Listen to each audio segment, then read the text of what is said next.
इस मूवी की शुरुआत 1996 से होती है, जहां हमें कैलिफोर्निया के सैन डिस्ट्रेस स्कूल को दिखाया जाता है। ये वो स्कूल होती है जहां उन बच्चों को रखा जाता है जिन्हें उनके परिवार पसंद नहीं करते थे।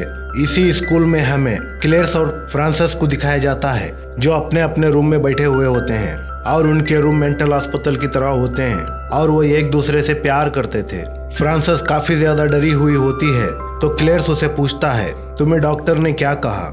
मेरी म्यूटेशन काफी ज्यादा तेजी से बढ़ रही है, मेरी शक्तियां काफी ज्यादा हैं, मुझे ऐसी जगह ले जाएंगे जहां मेरे जैसे लोग हैं। तो क्लेयर्स उसे हिम्मत देता है कि मुझसे वो तुम्हें नहीं छीन सकते। क्लेयर्स फ्रांसिस को इतना ही कह रहा था, तभी कुछ ऑफिसर आकर फ्रांसिस को अपने साथ लेके जाने लगते हैं। तो फ्रांसिस उससे कहती है, मैं तुम्हारा इंतजार करूंगी। क्लेयर्स को काफी ज्यादा गुस्सा आता है, लेकिन वो कुछ भी नहीं कर पाता। वो ऑफिसर फ्रांसिस को कार में बिठाकर वहां से ले जाते हैं। फ्रांसिस को उन ऑफिसर पर बहुत गुस्सा आता है, इसीलिए उन ऑफिसर पर अटैक कर देती है, क्योंकि उसके पास आवाज यानी वोकल की पावर होती है। उसकी आवाज इतनी खतरनाक थी कि वो किसी भी चीज को तोड़ सकती थी। फ्रांसिस की आवाज की वजह से उस ऑफिसर के कान में ब्लीडिंग होने लगती है, इसीलिए वो ऑफिसर अपने बचाव में फ्रांसिस की आंख में गोली मार देता है। वहीं हमें नेक्स्ट सीन में फ्रांसिस की जब आंख खुलती है तो वो देखती है कि उसकी आंख डैमेज हो चुकी है और वो रेवेनक्रॉफ्ट हॉस्पिटल में होती है। और फिर हमें प्रेजेंट का सीन दिखाया जाता है, जहां हम रेवेनक्रॉफ्ट हॉस्पिटल को देखते हैं। फिर हमें यहाँ एक डॉक्टर को दिखाया जाता है जो फ्रांसिस पर एक्सपेरिमेंट कर रही होती है, और वो एक वार्ड बॉय के हाथ से खाना और न्यूज़पेपर देकर भेजती है। फ्रांसिस जब न्यूज़पेपर पढ़ती है तो उसमें क्लेयर्स के बारे में न्यूज़ छपी हुई होती है कि क्लेयर्स को मौत की सजा दे देनी चाहिए, लेकिन अभी तक पुलिस को उसकी कत्ल की हुई डेड बॉडीज नहीं मिली थी, जिसकी वजह से उसकी डेथ की तारीख रुकी हुई है। यहाँ पर ट्विस्ट की बात यह होती है कि ये आर्टिकल एटी ब्रॉक ने ही छापा हुआ था, और डॉक्टर फ्रांसिस से कहती है कि क्लेयर्स जैसे लोगों को तो जान से ही मार देना चाहिए, क्योंकि वो जानती थी कि वो एक दूसरे से प्यार करते थे। फिर वहीं हमें सैन फ्रांसिस्को के पुलिस स्टेशन को दिखाया जाता है, जहां डिटेक्टिव पैट्रिक एडी से बात कर रहा होता है, क्योंकि पैट्रिक क्लेयर्स के ही केस पर काम कर रहा था। वो कहता है, क्लेयर्स तुमसे मिलना चाहता है, शायद तुम्हें कुछ बताना चाहता हो। तो एडी कहता है, मैं उससे कुछ वास्ता रखना नहीं चाहता। तो पैट्रिक कहता है, वो सिर्फ और सिर्फ तुमसे ही बात करना चाहता है, शायद वो तुम्हें उसकी कत्ल की हुई डेड बॉडीज के बारे में कुछ बताना चाहता हो। तभी वेनम एडी के शरीर से निकलकर पैट्रिक को खाने की कोशिश करता है। फिर तभी उसे एडी रोककर बाथरूम के अंदर लेकर जाता है और वो दोनों बातें करने लगते हैं। फिर पास में ही बैठी एक लेडी और पैट्रिक भी उसकी बातें सुन रहे थे। वेनम एडी से कहता है, हमें सिटी के अंदर जाकर सिटी को प्रोटेक्ट करना चाहिए, ना कि हमें यहाँ इसकी बकबक सुननी चाहिए। तब एडी उसे कहता है, क्लेयर्स मुझे कुछ सबूत देना चाहता है। तब वेनम उसकी बेइज्जती करने लगता है और कहता है, तुम्हें कुछ भी काम सही से करना नहीं आता। तब एडी उसे कहता है, तुम्हें मेरे काम में टांग नहीं अड़ानी चाहिए, इसीलिए तुम चुपचाप रहो। फिर एडी क्लेयर्स के पास पहुंचता है और पूछता है, तुम मुझसे क्या चाहते हो? तुमने आखिर मुझे यहाँ क्यों बुलाया है? फिर क्लेयर्स उससे कहता है, मैं मौत की दहलीज पर खड़ा हुआ हूँ, इसीलिए तुम मेरे फैंस के पास मेरा एक पैगाम पहुँचा दो। इसके बदले में मैं तुम्हें अपनी जिंदगी के राज बताऊंगा, और उसके साथ मैं तुम्हें यह भी बताऊंगा कि अब तक मैंने जो भी कत्ल किए हैं उनकी डेड बॉडीज को मैंने कहाँ रखा है। फिर एडी उससे पूछता है, आखिर तुम मुझसे ही क्यों बात करना चाहते हो? फिर क्लेयर्स उससे कहता है, तुम मुझे अच्छे लगते हो। ये सुनकर एडी वहाँ से निकलने लगता है। फिर अचानक वेनम एडी का ध्यान दीवार पे बनी हुई कुछ तस्वीरों के ऊपर लगाता है, जिसके अंदर एक कैटेटल भी होता है। फिर साथ में वहाँ कुछ खबरों के साथ साथ कुछ मैसेजेस भी लिखे हुए होते हैं। फिर क्लेयर्स एडी से कहता है, जाके मुझे भूल नहीं जाना। फिर बाहर आने के बाद पैट्रिक एडी से पूछता है, तुम्हें क्लेयर्स ने क्या बताया? फिर एडी उससे कहता है, अभी तक तो उसने मुझे कुछ नहीं बताया, और वैसे भी इस तरह के कामों में थोड़ा वक्त लगता है। फिर पैट्रिक कहता है, जैसे ही तुम्हें कुछ पता चले तुम सबसे पहले मुझे बताना, वरना मुझसे बुरा कोई नहीं होगा। ये सुनकर एडी अपने घर की तरफ निकल जाता है। घर आकर एडी अपने पावर की मदद से पेपर पे उस पेंटिंग और मैसेज को डिकोड करता है, जिससे उन्हें पता पता चल जाता है कि किलर्स ने रोडियो बीच पर ही सारी लाशें छुपाई हैं और वो इस बात की खबर पुलिस को दे देता है, जिसके बाद पुलिस वहां पहुंचकर सारी डेड बॉडीज को निकाल लेती है। एडी के इस काम से सारे रिपोर्टर बहुत हैरान होते हैं, क्योंकि सब रिपोर्टर्स सारी कोशिश करने के बाद भी इन डेड बॉडीज को नहीं ढूंढ पाए थे, जिससे अब एडी पूरी सिटी में नंबर 1 रिपोर्टर बन गया था। फिर पैट्रिक भी इस न्यूज को अखबार में पढ़ता है। उसे बहुत ज्यादा गुस्सा आ जाता है, क्योंकि उसके पूछने पर भी एडी ने उसे कुछ नहीं बताया था और अब सबूत मिल जाने की वजह से किलर्स को मौत की सजा मिल जाती है, जिससे किलर्स को बहुत ज्यादा गुस्सा आता है। फिर नेक्स्ट सीन में हमें दिखाया जाता है कि फ्रांसिस को भी इस न्यूज के बारे में पता चल जाता है। ये खबर सुनने के बाद वो काफी ज्यादा टूट जाती है। फिर हम फिर से एडी को देखते हैं, जहाँ वेनम उससे कहता है, मैं मुर्गियां खा खा कर थक गया हूँ, अब मैं इंसानों को खाना चाहता हूँ। फिर एडी उससे कहता है, हम ऑलरेडी किलर्स के केस में उलझे हुए हैं, इसीलिए हमें अभी कोई भी रिस्क नहीं लेना चाहिए। अगर अभी किसी इंसान की मौत हुई या कोई इंसान गायब हो गया तो FBI का सारा शक हम पर ही आएगा, इसीलिए अब हम इस वक्त कोई भी मुसीबत मोल नहीं ले सकते। वेनम एडी को परेशान करने लगता है, मुझे खाना चाहिए। इससे परेशान होकर एडी मिसेस चैन की शॉप में जाता है ताकि चॉकलेट खरीद सके, लेकिन वहाँ चॉकलेट नहीं होती, इसीलिए वो दोनों एक पोल्ट्री फार्म में जाते हैं, जहाँ वेनम उस पोल्ट्री फार्म में बहुत सारी मुर्गियों को खा जाता है। फिर वो दोनों वापस अपने घर जा रहे थे। फिर रास्ते में देखते हैं एक गुंडा एक लड़की से पर्स छीनने की कोशिश कर रहा है। ये देखकर वेनम उसकी मदद करने के लिए जाता है। फिर वेनम उस गुंडे को पकड़कर खाने लगता है। फिर एडी उससे रिक्वेस्ट करता है, प्लीज उसको मत खाओ। फिर वेनम भी उसकी बात मान लेता है। फिर वो उस चोर को कचरे के डब्बे में फेंक देता है। फिर वो वहाँ से जाने लगते हैं। फिर रास्ते में एडी को एन का कॉल आता है। एडी उससे बात करता है। फिर एन मिलने के लिए रात 8 बजे एक रेस्टोरेंट में बुलाती है। फिर एडी भी उसे मिलने के लिए मान जाता है। फिर वो शाम को उसे मिलने के लिए उस रेस्टोरेंट में पहुंचता है, जहां वो एन से मिलते हैं और वो दोनों बातें करते हैं। साथ में वेनम भी एडी के मन में बात कर रहा था, जिससे एन को कहीं ना कहीं पता चल जाता है कि वेनम एडी के अंदर अभी भी जिंदा है, क्योंकि एन को ऐसा लगता था वेनम मूवी के फर्स्ट पार्ट में वेनम मारा गया है। इसीलिए वो एडी से पूछती है, क्या वेनम अभी भी तुम्हारे साथ है? जिससे एडी कहता है, वेनम तो मर चुका है। फिर एन एडी को बताती है कि मैंने डैन से एंगेजमेंट कर ली है। ये देखकर एडी बहुत ही परेशान हो जाता है, क्योंकि ये दोनों पहले एक दूसरे से प्यार करते थे। तभी एन कहती है, हाय वेनम, एडी का ख्याल रखना, क्योंकि मैं जानती हूँ अभी भी तुम एडी के अंदर हो। ये सुनकर एडी अपने घर की तरफ निकल जाता है। एडी बहुत उदास होता है, तो वेनम उसे कहता है, तुम्हें छोटी छोटी बातों पर परेशान होना नहीं चाहिए, क्योंकि हम बहुत ही बड़े बड़े कामों के लिए बने हैं। तो एडी उससे कहता है, तुम मेरे दर्द को नहीं समझ सकते, क्योंकि तुम एक एलियन हो। फिर हमें नेक्स्ट सीन में दिखाया जाता है कि अगले दिन वेनम अपना खाना खुद से पकाता है ताकि एडी को खुश कर सके, और वो एडी को खुश करने की कोशिश करता है ताकि उसका मूड ठीक हो सके। फिर वेनम एडी को उसके आए हुए लेटर भी लाकर देता है। वो लेटर्स किलर्स ने भेजा था, जिसमें लिखा होता है कि मुझे मौत की सजा दिलाने के लिए तुम ही जिम्मेदार हो। फिर उसे अपने पुरानी काली करतूतों के बारे में भी बताता है। अगर वो पैदा ना होता, उसकी दादी को कौन मारता, उसकी माँ को बार टब के अंदर हेयर ड्रायर डालकर कौन मारता। फिर वो उसे अपनी अचीवमेंट बताता है, यानी कि वो अपने परिवार को खुद ही मार देता है। फिर किलर्स एडी को ये भी बताता है, इसके बाद उसके डैडी ने उसे बहुत मारा। फिर उसके डैड ने उसे संडैश स्कूल में भेज दिया, जहाँ के बच्चे उसे बहुत मारते थे। लेकिन फिर उसके बाद उसकी मुलाकात फ्रांसिस से हुई, जो कि एक म्यूटेंट थी, जिसने किलर्स को सारे बच्चों से बचाया, जिसकी वजह से वो दोनों एक दूसरे को पसंद करने लगे थे। फिर लेटर में ये भी लिखा हुआ होता है कि मैं आखिरी बार तुम्हें मिलना चाहता हूँ। तो एडी भी वेनम से कहता है, हमें भी उससे मिलना चाहिए। फिर आगे हमें दिखाया जाता है एडी किलर से मिलने के लिए जेल में जाता है, जहाँ किलर उसे कहता है, मैं हमेशा से ही एक परिवार के लिए तरसता रहा हूँ। जिसे जवाब में एडी उससे कहता है, तुमने तो अपने परिवार को खुद ही मार दिया, तो फिर अपने परिवार के लिए तुम क्यों तरस रहे हो? फिर किलर उससे कहता है, अगर मुझे मौत की सजा हुई तो मेरे मौत की जिम्मेदार तुम होगे। साथ ही उसे ये भी कहता है, तुम अपने परिवार वालों के लिए एक कैंसर हो, क्योंकि तुमने एन को धोखा दिया। इससे एनएम को उसके ऊपर बहुत गुस्सा आता है और उसे वो मारने लगता है। क्लेयर भी उससे छुड़वाने के लिए केडी के हाथ पर बाइट कर लेता है तभी गार्ड आकर एडी को उससे छुड़वा देता है।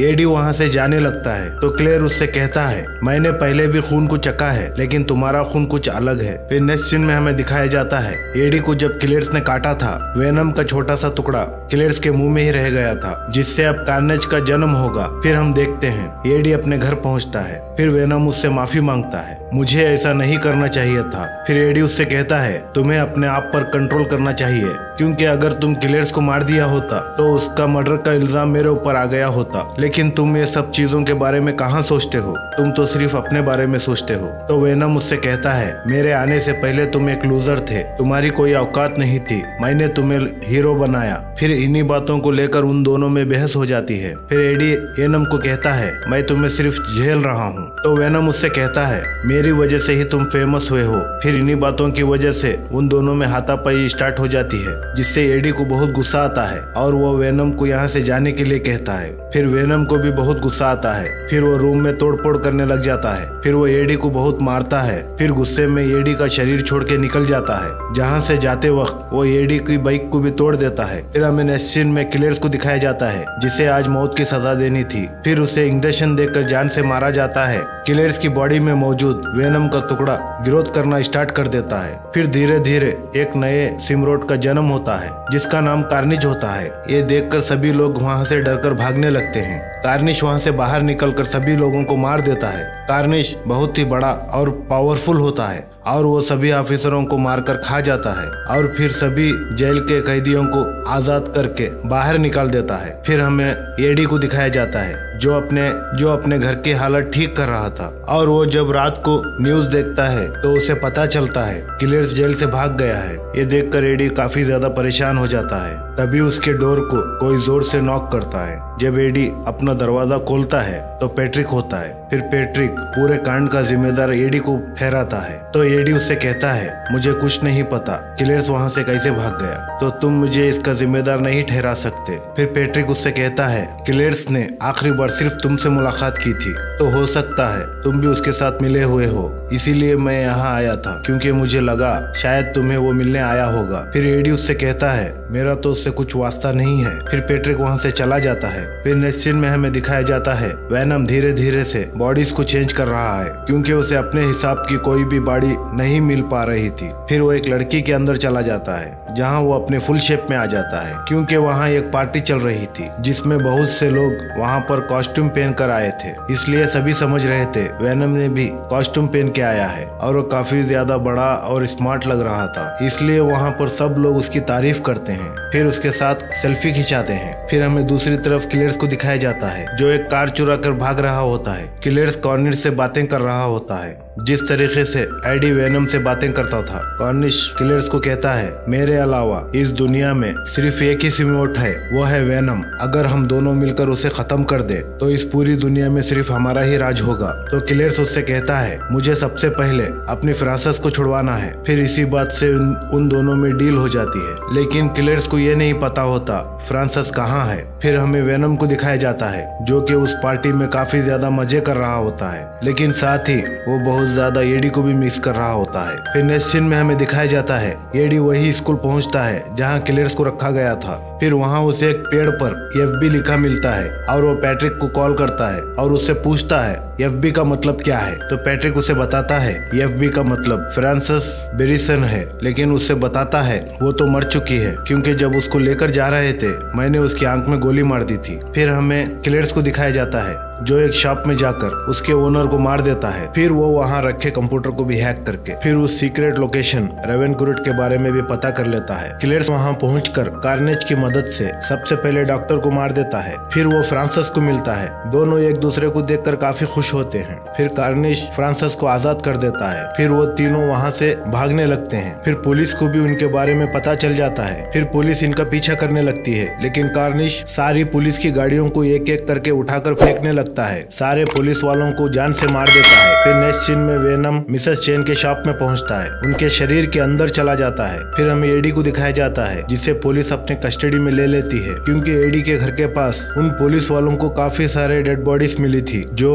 वेनम की वजह से मारे गए थे। पैट्रिक एडी को सब कुछ सच बताने के लिए कहता है, मगर एडी उससे कहता है मैं फोन करना चाहता हूँ, उसके बाद मैं तुम्हें सब कुछ बताऊंगा। एडी एन को कॉल करता है, उसे मिलने के लिए बुलाता है। एन डैन के साथ एडी को मिलने के लिए आती है। एडी उनको बताता है इस शहर के अंदर जो कुछ भी हो रहा है वो सब कुछ क्लियर्स कर रहा है, क्योंकि उसके अंदर कॉर्निश है जो ये सब कुछ कर रहा है। फिर उसके साथ ही एन को ये भी बताता है अब मेरे साथ वेनम नहीं है, इसलिए वो एन से रिक्वेस्ट करता है जाकर वेनम को ढूंढे, क्योंकि वेनम ही कॉर्निश को हरा सकता है। उसके बाद एन वेनम को ढूंढने के लिए चली जाती है और वो सबसे पहले मिसेस चेन के पास जाती है, क्योंकि उसे पता था मिसेस चेन वेनम को जानती है, इसीलिए वो उनसे मिलकर पूछती है क्या आपको वेनम के बारे में पता है। लेकिन यहाँ कहानी में ट्विस्ट तो तब आती है कि वेनम खुद ही मिसेस चेन की बॉडी में होता है। वेनम एन से कहता है मैं एडी से काफी ज्यादा नाराज हूँ, इसलिए मैं उसकी कोई मदद नहीं कर सकता। फिर एन वेनम से रिक्वेस्ट करती है एडी को तुम्हारी काफी ज्यादा जरूरत है, इसीलिए तुम्हें उसके पास जाकर उसका साथ देना होगा। फिर ये सब सुनने के बाद वेनम एडी से मिलने के लिए तैयार हो जाता है। फिर आगे हमें क्लेयर्स और फ्रांसिस को दिखाया जाता है जो पूरे शहर में तबाही मचाते घूम रहे थे। तभी वहाँ कॉर्निश क्लेयर्स की बॉडी से निकलकर कहता है कि प्लान के मुताबिक वेनम को खत्म करना होगा। फिर नेक्स्ट सीन में हमें दिखाया जाता है